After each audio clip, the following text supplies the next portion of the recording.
बीते दिनी श्री गुरु नानक देव जी ते श्री 108 स्वामी महेश मुनि जी बोरे वाले महाराज जी दे आशीर्वाद सदका गौ गोपाल गौशाला मुदगी रोड बागा पुराना विखे हर साल दी तरह कत्तक महात्म कथा संगतां दे सहयोग नाल करवाई गई। दूरों दूरों संगतां ने आके इस कथा नूं सुनिया ते इस दा आनंद मानिया।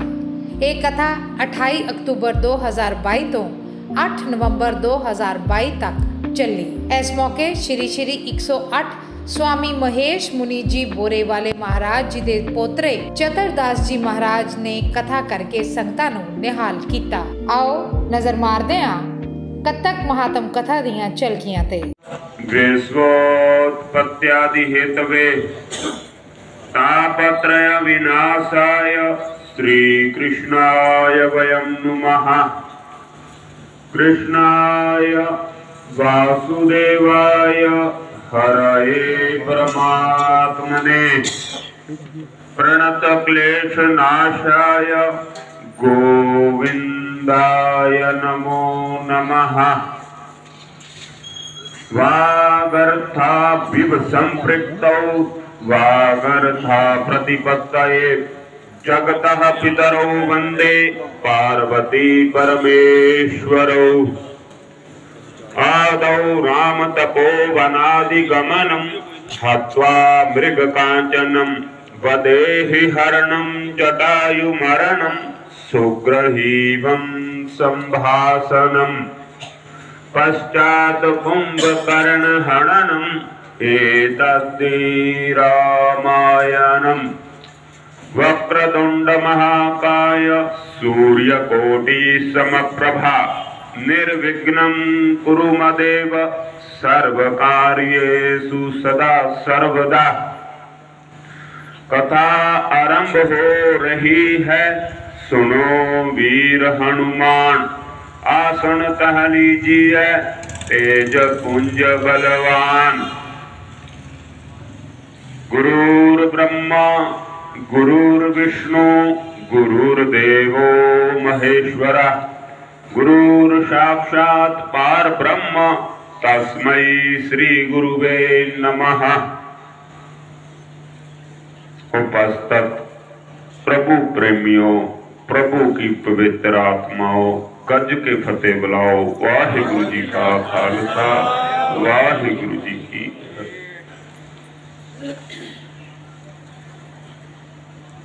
इस पावन पवित्र बेला कार्तिक मास में दिवस प्रति पूर्णिमा और श्री गुरु पहले पातशाही श्री गुरु नानक देव जी ने महाराज के जन्म पुरब पर गुरपुरब पर आपां समूह संगत उन्हां महापुरुषां दे ओ अवतारां दे ओ पूजन आत्मा दे जिन्हां ने अनेकां उदासियां समाज के प्रति अपना जीवन किरत कमाई की और अनेका प्रकार के उपदेश कर करके निर्गुण की वडियाई करके तीन चेले प्रवान, एक संसारी, एक भंडारी, एक लाए दीवान। तीन चेले प्रवान। तो इन बातों को गुरु महाराज मद्दे नजर रखते हुए चार उदासियां करियां। तो खंड खंड में विभाजित करके पहली उदासी करी गई, फिर खंड में विभाजित करके दूसरी उदासी करी गई। तो नाना प्रकार के जीवन में चार उदासियां करके उन्होंने जीवन में अपना ज्ञान को बता के और अपनी वाणी का गायन करते हुए एक गुरु श्री साहब गुरु ग्रंथ साहिब में दर्जा करके अपनी इलाही वाणी की जोत जो अपने इस आज्ञा पई अकाल की तभी चलायो पंथ सब सिखन को हुक्म है गुरु मान्यो ग्रंथ। तो ये गुरुओं का ग्रंथ है, गुरुओं की वाणी है। तो आप सुनते हैं, श्रवण करते हैं और मनन करते हैं और निध्यासन करते हैं। खाली कृष्टि सुनने से ठीक है, पर थोड़ा थोड़ा अर्थ भी होना चाहिए। थोड़ा थोड़ा सुनना भी चाहिए, अर्थ भी लाओ महाराज जी, तुकता बोलती तो थोड़ा थोड़ा अर्थ भी का पता लगे। तो तीन देवते तो आप कहते, एक संसारी, एक भंडारी, एक लाए दीवान। एक संसारी जो संसार करता है, असंसारिक भौतिक सुखां नूं भोगदा होया। जो एक भंडारी, एक पालन वाला है, भंडार देने वाला है सबको। और एक लाए दीवान, जो आ दीवान सत्संग महफल कथा वार्ता उपदेश शिक्षा जागरूक करता है समाज के प्रति। तीन चेले प्रभाव। तो देखो, पूर्ण पिता परमात्मा ब्रह्मंड मानव शरीर इत्थे आऊगा, चलो आप भगवान का दर्जा दे दिंदे हैं, पर उसमें भगवान वाले कुछ गुण होंगे। अवतार का आप नहीं कह सकते, संसार का आप की कह सकते, पुण्य आत्मा कह सकते। जब तो अपनी अपनी भावना, कोई भगवान कहता है, कोई अवतार कहता है, कोई ये तो अपने अपने भक्त की भाव है। तो किसी में वो माता देखती है, किसी में धर्मात्मा देखती है, किसी में पुण्यात्मा देखती है, किसी में वो पत्नी देखती है, किसी में पति देखती है। तो जे तो अपना अपना दर्जा अखा तो वही है। जो अंग्रेज आए थे ना इत्थे, अंग्रेजा ने बहुत कुछ बनाया, बहुत कुछ किया, तो वो कहते अंपलायर लियाने हैं। अंपलायर मतलब जिहड़े लोग होंगे उन्होंने अनुयायी, अंपलायर कहा जाता उन्होंने। आपके कुछ कुछ टुकड़ियां दे विच पाए जाते हैं, कुछ समुदाय के 100 पिंडा का, 25 पिंडा का। तो ये लोगों के विच मंडलियां का अगे 60 पिंडा का एक मंडल हुंदा सीगा। अगे 60 पिंडा के विच एक मंडल, जिवें आपां जिला घोषित कर दिंदे ना, जिला कहंदे उदों मंडल कहंदे हुंदे सी। जो अखंड भारत सीगा चाणक्य के टाइम, जो चंद्रगुप्त वर्गे हो के गए, अशोक वर्गे, उदों एक मंडल का जो है 60 पिंडा का एक मंडल बनता सीगा। भाई तेरे को किन्ने मंडल है, किन्ने मतलब जिले, जिवें कहंदे ना किन्ने जिले अफसर है, उदों मंडल कहंदे हुंदे सी। तां फिर उदों जो इंडिया ने वेस्ट इंडिया आई, जो ये कंपनियां आईयां ना अंग्रेज आए लोग कहते हुकूमत किवें करनी है, कहते आपां किन्ने अंग्रेज उधरों लियाने पैणगे अंपलायर, कहते जी इन्ने अंपलायर लियाने पैणगे, इन्ने मंडल है, इन्ने बड़े बड़े उपमंडल है, इन्ना इन्ना करके। तो कहते की करिए, कहते इन्हां चों तैयार करो, उधरों नहीं लियाने आपां। देखो किड्डा वड्डा उन्हां दा पॉलिसी सीगी, किड्डे वड्डे। कहते इन्हां दे विचों जिहड़े चाटूकार है, बड़े बड़े उद्योगपति है, उद्योगपति तो हुंदे नहीं सी, साहूकार हुंदे सी, जिन्हां कोल जमीन जायदाद हुंदी सी, पैसा टका किसी का हुंदा सी, खाण पाण नूं दिंदे सी, तां होर इत्यादि। तां ओह कंपनियां ने, ओह अंग्रेजां ने विचों कट्टे, तुसीं आपदे पिंड दी गौशाला चलाओ, आपदे खेतर दी गौशाला चलाओ, पासे पुੱਛ जा के की जाण। ਅਸੀਂ ਬਹੁਤ ਕੌਤਕ ਵੇਖੇ ਮਹਾਰਾਜ ਜੀ ਦੇ। ਅਸੀਂ ਭਗਤੇ ਰਾਤ ਨੂੰ ਕਥਾ ਸੁਣਨ ਜਾਂਦੇ ਹੁੰਦੇ ਸੀਗੇ, ਸ਼ਾਮ ਨੂੰ 7 ਤੋਂ 8। ਇੱਕ ਵਾਰੀ ਦੀ ਗੱਲ, ਬਹੁਤ ਬੱਦਲ ਵਾਲੀ, ਤੇ ਉੱਥੇ ਇੰਨਾ ਮੀਂਹ ਪਵੇ, ਭਗਤੇ ਨਾਲ ਹੀ ਗਊਸ਼ਾਲਾ ਸੀ। ਅਸੀਂ ਗੱਲ ਹੁਣ ਆ ਤਾਂ ਗਏ ਆ ਵੀ ਜਾਈਏ ਉੱਥੇ। ਜਦੋਂ ਅਸੀਂ ਮਹਾਰਾਜ ਕੋਲ ਜਾ ਕੇ ਬੈਠੇ ਤੇ ਮਹਾਰਾਜ ਸਾਨੂੰ ਕਹਿੰਦੇ, ਆ ਗਏ ਭਾਈ, ਕੱਲ ਨੂੰ ਆਪਾਂ 2 ਘੰਟੇ ਕਥਾ ਕਰਾਂਗੇ, ਅੱਜ ਮੀਂਹ ਬਹੁਤ ਆ। ਉੱਥੇ ਇੱਕ ਮਹਾਰਾਜ ਜੀ ਕੱਲ ਨੂੰ ਤਾਂ ਨੈਟ ਇਦੋਂ ਵੀ ਜ਼ਿਆਦਾ ਮੀਂਹ ਦੱਸਦਾ। ਮਹਾਰਾਜ ਕਹਿੰਦੇ ਅੱਛਾ, ਆਪਣੇ ਸੇਵਕ ਤਾਂ ਕਹਿੰਦੇ ਮੀਂਹ ਦੇ ਵਿੱਚ ਆਏ ਆ। ਜਦੋਂ ਮਹਾਰਾਜ ਬਾਹਰ ਨਿਕਲੇ, ਇੱਕਦਮ ਮੀਂਹ ਬੰਦ ਹੋ ਗਿਆ। ਜਿਹੜੀ ਚਾਨਣੀ ਆ ਉਹਦੇ ਵਿੱਚੋਂ ਤੌਂਕੇ ਡਿੱਗੀ ਜਾਂਦੇ ਆ। ਮਹਾਰਾਜ ਨੇ ਤਖਤ ਪੋਸ਼ ਚੁਕਵਾ ਕੇ, ਸਾਈਡ ਤੇ ਕਰਵਾ ਕੇ ਤੇ ਕਥਾ ਸ਼ੁਰੂ ਕਰਤੀ। ਸੰਗਤ ਬੈਠ ਗਈ। पूरा 1 घंटे तो उपर कथा की महाराज ने, एक भी कड़ी नहीं पई। जो प्रसाद देता सारी संगत नूं ते मींह कवे देना की आ। उस तो बाद असी महाराज कोले कंटिन्यू कथा दे जाते रहे। उत्थे एक महाराज जी ने बहुत वड्डा शेड पाया, जिहदे विच थल्ले थर्मोकोल पा के असी सोचा भी 1 महीने दे जिन्ने भी पैसे आ मान लो वो आपां महाराज जी नूं दे के आईए। जदों असी इत्थों महाराज जी कोले एक मान लो फलों की पेटी ते झोले दे विच पैसे पा के उत्तों भगवे कपड़े ना बन के जो उत्थे रखते ते असी महाराज कोले बैठे ते महाराज कोले असी 2-3 घंटे बैठे। महाराज नाल वचन विलास कीते ते उदों सरपंच साहब भी जिउंदे सी। महाराज ने सानू उन्हां नाल भी मिलाया ते उस तो बाद महाराज कहते चलो भाई समा हो गया। असी उत्थों तुर पे ते महाराज दा सानू फोन आया, भाई ये की लैके आया सी कि महाराज जी इत्थे काम चलदा पिया। उस टाइम ही महाराज ने, मैं उत्थे भगते हजे काले कवाड़िए उन्हां कोले गया सी, भगते राजू उन्हां नाल मेरा बहुत प्रेम प्यार आ। जदों मैं उत्थे गया ते उत्थे महाराज ने ਉਹਨੇ ਟਾਈਮ ਸੇਵਕ ਭੇਜਿਆ, ਉਹਨੇ ਦੇ ਉਹਨੇ ਹੀ ਪੈਸੇ ਉਵੇਂ ਝੋਲਾ ਭਰਿਆ ਭਰਾਇਆ ਸਾਡੀ ਗੱਡੀ ਦੇ ਵਿੱਚ ਸੇਵਾਦਾਰ ਰੱਖ ਗਿਆ। ਫਿਰ ਅਸੀਂ ਹੁਣ ਮਹਾਰਾਜ ਜੀ ਕੋਲੇ ਦਾਰਾਪੁਰ ਹੁੰਦੇ ਮਹਾਰਾਜ, ਅਸੀਂ ਉੱਥੇ ਜਾਂਦੇ ਆ, ਚਾਹੇ ਹਰਿਆਣੇ ਡਾਂਟ ਵਣਾ ਵਾਲੀ, ਚਾਹੇ ਰੈਕੋਟ ਹੋਵੇ, ਤੇ ਜਿੱਥੇ ਜਿੱਥੇ ਵੀ ਮਹਾਰਾਜ ਦਾ ਸਮਾਗਮ ਹੁੰਦਾ, ਚਾਹੇ ਸੋਸਣ ਹੋਵੇ, ਚੋਟੀਆਂ ਹੋਵੇ, ਚਹਿਲੀ ਹੋਵੇ, ਅਸੀਂ ਜਾਂਦੇ ਰਹਿੰਦੇ ਆ। ਮਹਾਰਾਜ ਇੰਨੀ ਸੰਗਤ ਕਿ ਅੱਧਾ ਘੰਟਾ ਲੋਕਾਂ ਦੀ ਭੀੜ ਲੱਗੀ ਰਹਿੰਦੀ ਆ ਮੱਥਾ ਟੇਕਣ ਵਾਲਿਆਂ ਦੀ। ਮਹਾਰਾਜ ਜਿੱਥੇ ਵੀ ਕਥਾ ਕਰਦੇ ਆ ਉੱਥੋਂ 1 ਵੀ ਰੁਪਈਆ ਨਹੀਂ ਲਿਜਾਂਦੇਗੇ, ਸਾਰੇ ਦਾ ਸਾਰਾ ਪੈਸਾ ਮਹਾਰਾਜ ਕਹਿੰਦੇ ਭਾਈ ਇੱਥੇ ਵੀ ਲੋੜ ਆ। ਹੁਣ ਜਿੰਨੇ ਦਿਨ ਕਥਾ ਚੱਲੀ ਆ, ਮਹਾਰਾਜ ਮਾਲ ਪੂੜਿਆਂ ਦਾ ਪ੍ਰਸ਼ਾਦ ਵੀ ਆਪਦੇ ਕੋਲੋਂ ਉੱਥੋਂ ਤਿਆਰ ਕਰਾ ਕੇ ਹੀ ਲਿਆਉਂਦੇ ਸੀ। ਸਾਡੀ 1 ਵੀ ਪੰਜੀ ਨਹੀਂ ਲੱਗਣ ਦਿੱਤੀ ਮਹਾਰਾਜ ਨੇ। ਧੰਨ ਮਹਾਰਾਜ, ਅਸੀਂ ਤਾਂ ਇਹਨਾਂ ਦਾ ਦੇਣ ਨਹੀਂ ਦੇ ਸਕਦੇਗੇ। ਜਦੋਂ ਦੇ ਅਸੀਂ ਮਹਾਰਾਜ ਸੰਤ ਮਹੇਸ਼ ਮੁਨੀ ਬੋਰੇ ਵਾਲੇ ਮਹਾਰਾਜ ਜੀ ਤੇ ਸਵਾਮੀ ਚਤਰਦਾਸ ਜੀ ਦੇ ਨਾਲ ਜੁੜੇ ਆ, ਜੈ ਜੈਕਾਰ ਆ। ਭਗਵਾਨ ਦੀ ਕੋਈ ਕਮੀ ਨਹੀਂ, ਮਹਾਰਾਜ ਦਾ ਵੀ ਦਿੱਤਾ ਪਹਿਲਾਂ ਵੀ ਬਹੁਤ ਕੁਝ ਸੀ, ਹੁਣ ਤਾਂ ਕੋਈ ਵੀ ਕਮੀ ਨਹੀਂ ਰਹੇਗੀ।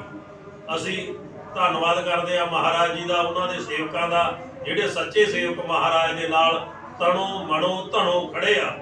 ਸਾਡੀ ਮਹਾਰਾਜ ਜਿੱਥੇ ਵੀ ਡਿਊਟੀ ਲਾਉਣਗੇ, ਕਿਸੇ ਵੀ ਕੰਮ ਤੇ ਲਾਉਣਗੇ, ਅਸੀਂ ਪਿੱਛੇ ਨਹੀਂ ਹਟਦੇ। ਮਹਾਰਾਜ ਨੇ ਸਾਨੂੰ ਇੰਨਾ ਕੁਝ ਦਿੱਤਾ ਅਸੀਂ ਕਹਿ ਨਹੀਂ ਸਕਦੇਗੇ।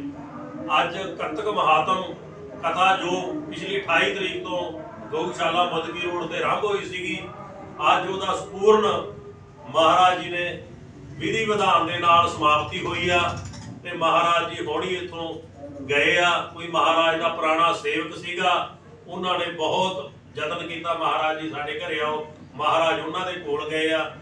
ਅਸੀਂ ਤਾਂ ਧੰਨਵਾਦ ਕਰਦੇ ਆ ਮਹਾਰਾਜ ਜੀ, ਜਦੋਂ ਵੀ ਜਾਂਦੇ ਆ ਮਹਾਰਾਜ ਨੂੰ ਸਾਨੂੰ ਖੁਸ਼ੀ ਖੁਸ਼ੀ ਮਿਲਦੇ ਆ। ਕਦੇ ਸਾਡੇ ਨਾਲ ਮਹਾਰਾਜ ਨੇ ਆਏ ਨਹੀਂ ਕਿਹਾਗਾ ਭਾਈ ਕੀ ਆ ਕੀ ਨਹੀਂ, ਸਾਨੂੰ ਸਗੋਂ ਦੀ ਜਦੋਂ ਵੀ ਜਾਂਦੇ ਆ ਦਿੰਦੇ ਆ ਕੁਝ ਨਾ ਕੁਝ। ਹੁਣ ਮੱਕੀ ਦਾ ਚਾਰ ਬਣਾਇਆ ਮਹਾਰਾਜ ਨੇ, ਤੇ ਸਾਨੂੰ ਉਦੋਂ ਵੀ ਮੰਨ ਲਓ ਵਾਧੂ ਗੱਠਾਂ ਮੰਨ ਲਓ ਸਾਨੂੰ ਭੇਜੀਆਂ ਮਹਾਰਾਜ ਨੇ। ਅਜੇ ਵੀ ਸਾਡੀ ਗਊਸ਼ਾਲਾ ਪਈਆਂ, ਅਸੀਂ ਹਰ ਰੋਜ਼ ਪਾਉਣੇ ਆ, ਕਿਸੇ ਚੀਜ਼ ਦੀ ਕਮੀ ਨਹੀਂ।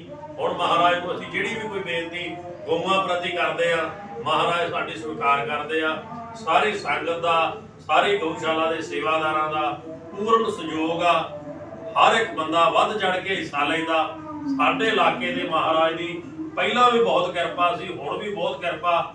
ਨਾਲ ਬੈਠੇ ਸਾਡੇ ਮੌੜ ਸਾਹਿਬ ਸਰਪੰਚ ਬਾਈ ਦਰਸ਼ਨ ਭਗਤ ਜੀ, ਸਾਡੇ ਰਿਚੀ ਸਾਹਿਬ ਜੀ, ਇਹਨਾਂ ਦੀ ਮਾਤਾ ਦਾ ਬਹੁਤ ਜ਼ਿਆਦਾ ਦੇਣ ਆ, ਬਹੁਤ ਜ਼ਿਆਦਾ, ਜਿੰਨਾ ਵੀ ਕਹਿ ਦਈਏ ਥੋੜਾ। ਜਦੋਂ ਬਾਬੇ ਬੋਰੇ ਵਾਲੇ ਮਹਾਰਾਜ ਜੀ ਕਥਾ ਕਰਦੇ ਹੁੰਦੇ ਸੀਗੇ ਤੇ ਇਹਨਾਂ ਦੀ ਇੱਕ ਮਾਤਾ ਜੀ ਹੁਣਾਂ ਦੀ ਮੰਡਲੀ ਬਣਾਈ ਹੁੰਦੀ ਸੀਗੀ। ਉਸ ਮੰਡਲੀ ਦੇ ਵਿੱਚ ਇਹਨਾਂ ਨੇ ਇੰਨਾ ਦਾਨ ਪੁੰਨ ਵੱਧ ਚੜ ਕੇ ਲੋਕਾਂ ਤੋਂ ਕਰਾਉਣਾ, ਜਿਵੇਂ ਕੋਈ ਕੋਟਕਪੂਰੇ ਦੀਆਂ ਭੈਣਾਂ ਹੁੰਦੀਆਂ ਸੀ, ਹੋਰ ਹੁੰਦੇ ਸੀ, ਇਹਨਾਂ ਨੇ ਵੱਧ ਤੋਂ ਵੱਧ ਉਹਨਾਂ ਕੋਲੋਂ ਦਾਨ ਲੈ ਕੇ ਗਊਸ਼ਾਲਾ ਦੇ ਵਿੱਚ ਲਵਾਉਣਾ। ਚਾਹੇ ਕੋਈ ਟਰਾਲੀ ਰਿਪੇਅਰ ਕਰਾਉਣ ਵਾਲੀ, ਨਵੀਂ ਬਣਾਉਣ ਵਾਲੀ ਆ, ਹਰੇਕ ਕੰਮ 'ਚ ਸਾਨੂੰ ਵੱਧ ਤੋਂ ਵੱਧ ਇਹਨਾਂ ਨੇ ਸਹਿਯੋਗ ਦਿੱਤਾ। ਹੁਣ ਮਾਤਾ ਜੀ ਵੀ ਆਪਦੇ ਚਰਨਾਂ ਦੇ ਵਿੱਚ ਨਵਾਜ਼ ਬਖਸ਼ੇ ਮਹਾਰਾਜ ਇਹਨਾਂ ਨੂੰ। ਸਾਡੇ ਬਾਬਿਆਂ ਦਾ ਜਿਹੜੀ ਵੀ ਸੰਗਤ ਮਹਾਰਾਜ ਨਾਲ ਜੁੜੀ ਆ ਸਾਰੀ ਖੁਸ਼ ਆ, ਸਾਰੀ ਸੰਗਤ ਖੁਸ਼ ਆ। ਦੀ ਬਰਛੀ ਤੇ ਜਾਂਦੇ ਸੀ, ਉੱਥੇ ਸਰਾਧ ਮਨਾਉਂਦੇ ਸੀ। 20 ਦਿਨਾਂ ਦੇ ਵਿੱਚ ਸੰਤ ਉੱਥੇ ਗਏ, ਉੱਥੇ ਸਾਨੂੰ ਇਹਨਾਂ ਦਰਸ਼ਨ, ਸੰਤਾਂ ਦੇ ਦਰਸ਼ਨ ਹੋਏ, ਇਹਨਾਂ ਨਾਲ ਗੱਲਬਾਤ ਵੀ ਹੋਈ। ਐਸੀ ਵਾਹਿਗੁਰੂ ਦੀ ਕਿਰਪਾ ਹੋਈ। ਫਿਰ ਇਹਨਾਂ ਨਾਲ ਗੱਲਬਾਤ ਹੋਈ, ਫੋਟੋ ਖਿੱਚਿਆ। ਇੱਥੇ ਕਹਿਣ ਲੱਗ ਗਏ ਦਰਸ਼ਨ ਭਗਤ ਸਾਰੇ ਸ਼ਹਿਰ 'ਚ ਤੇਰੇ ਨੇ ਫੋਟੋ ਖਿੱਚ ਲਿਆ ਉਹਨਾਂ ਨੇ। ਮੈਂ ਕਿਹਾ ਤਾਂ ਉਹਨੂੰ ਹੀ ਪਤਾ, ਮਾਲਕ ਨੂੰ।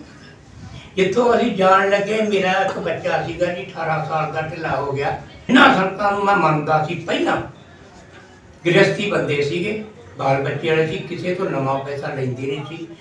ਹਰ ਇੱਕ ਚੀਜ਼ ਦਾ ਇਲਾਜ, ਜੇ ਕਿਸੇ ਦਾ ਜਵਾਬ ਢਿੱਲਾ ਜਾਂ ਫੁੱਲੀਆਂ ਪਾ ਦੇ, ਰੋਟੀ ਪਾ ਦੇ, ਆਪਦੇ ਹੱਥ ਨਾਲ ਕਰਦੇ। ਉਹ ਸਵਰਗਵਾਸ ਹੋ ਗਏ ਤੇ ਸਾਡਾ ਮੁੰਡਾ ਢਿੱਲਾ ਹੋ ਗਿਆ। ਕਿਤੇ ਅਸੀਂ ਗਏ, ਮੇਰੇ ਘਰ ਵਾਲਿਆਂ ਦੀ ਸੰਤੀ ਦਾ ਪਾਪਾ ਵੀ ਆਪਾਂ ਸੰਤ ਜੈ ਸਿੰਘ ਆਨਮਾਲੇ ਕਥਾ ਚੱਲਦੀ ਸੀਗੀ ਤੇ ਲੜੀਵਾਰ ਖੁੱਲੇ। ਮੈਂ ਕਿਹਾ ਚੰਗਾ ਵੀ ਚੱਲ ਗਏ। ਇੱਕ ਗੁਰੂ ਨੇ ਸਾਨੂੰ ਮੂਲ ਮੰਤਰ ਦੱਸਿਆ ਸੀ ਪਹਿਲਿਆਂ ਨੇ। ਆਪਾਂ ਅੱਜ ਵੀ ਉਹ ਮੂਲ ਮੰਤਰ ਭਾਵੇਂ ਦੁਨੀਆ ਪਲਟ ਕੇ, ਪਰ ਉਹਦਾ ਇਰਾਦਾ ਹੋਵੇ ਮਾਲਕ ਦਾ, ਸ਼ੇਰਾਂ ਨੂੰ ਘਾਹ ਖਵਾ ਦਿੰਦਾ ਹੈ ਮਾਸ ਖਾਣ ਵਾਲਿਆਂ ਨੂੰ। ਪਰ ਅੱਜ ਵੀ ਆਪਦੇ ਮਨ ਨਾਲ ਕਹਿੰਦੇ ਦੋ ਰਾਹ ਨਹੀਂ ਭੁੱਲਦੇ। ਉਹਨਾਂ ਰਾਹਾਂ ਨੂੰ ਯਾਦ ਕਰਕੇ ਤੇ ਅਸੀਂ ਚੱਲ ਪਏ, ਮੈਂ ਤੇ ਮੇਰੇ ਘਰੋਂ। ਅਸੀਂ 13 ਦਿਨ ਗੋਹਾ ਸੁੱਟਿਆ ਜੀ ਉੱਥੇ ਗਊਆਂ ਦਾ। 14वें दिन मेरे घर वाली कहती सती दा पापा लड़ीवार पाठ चलते चाह पानी लंगर इन्ना चलता आपां नूं किसी ने ना ही नहीं लिया। मैं तुरे जाते ने मेरे ध्यान दे विच स्वास दे नाल वो मूल मंत्र अज भी हुण भी गल करदे ते भुलदा नहीं।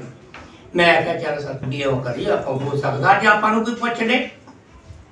असीं जो दरवाजे च जाके नेड़े गए ते अगे संतां कोल टंबा हरे रंग दा टंबा फड़िया ते बाहर च सामने खड़े मत्था टेक के असीं अगले पासे जा रहे। आंदा सेवादारो उरे आओ। बहुत गुस्से नाल बोले जेड़ा इत्थे कोई सेवा करन आउंदा गोहा सिੱਟਣ आउंदा तुहानूं पता नहींगा उसदा चाह पानी दा पता नहींगा। उस दिन तो ला के मैं समझ लिया कि जो जे मैनूं पहला संत स्वर्गवास होए मिले है कि वो मैनूं दिल्ली ताई गल्लां रात नूं 12 बजे जिवें गल्लां करदा सी उवें मेरे रत सुबह आके फलाने दा की करदा सी फलाने दा। मैं कहा दूजे संत मैनूं अज ये मिल गए उन्हां दी रजा दे नाल मैं अज तक भी फिर जुड़िया। जो उत्थों असीं आए उस तो बाद मनकीर सिंह गिल्लां वाला इन्हां नाल मुलाकात हो गई। इन्हां ने प्रोग्राम रख लिया कथा का फिर मैं इन्हां कोल आउण लग गया। इन्हां नाल ऐसा मुलाकात हुई बस हुण मुलाकात होई जाती। अज की समाप्ति गुरु नानक देव जी का जन्मदिन लख लख बधाइयां। वाहिगुरू जी का खालसा वाहिगुरू जी की फतेह। सो साडी मुदकी रोड वाली गऊ गोपाल गौशाला विखे 12-13 दिन तो स्वामी चतरदास जी कथा करते आ रहे सी। संगतां दा बहुत ही सहयोग सीगा। संगतां ने ये कथा बड़े ही धार्मिक विरती नाल सुनी अते उस दा लाभ लिया। साडी मुदकी रोड वाली गौशाला गऊ गोपाल गौशाला विखे निस्वार्थ गऊआं दी सेवा हुंदी है, समाज दी सेवा हुंदी है, लोकां दी सेवा हुंदी है अते इत्थे कोई भी जात पात अते ऊंच नीच दा कोई विघन नहीं समझिया जांदा अते ना ही किसे नूं सब मेहनत करते हैं। गऊआं दी आके इत्थे पट्ठे पाउंदे आ ते नाल ही सब दी गरीब बेसहारिਆਂ दी सेवा भी की जाती है।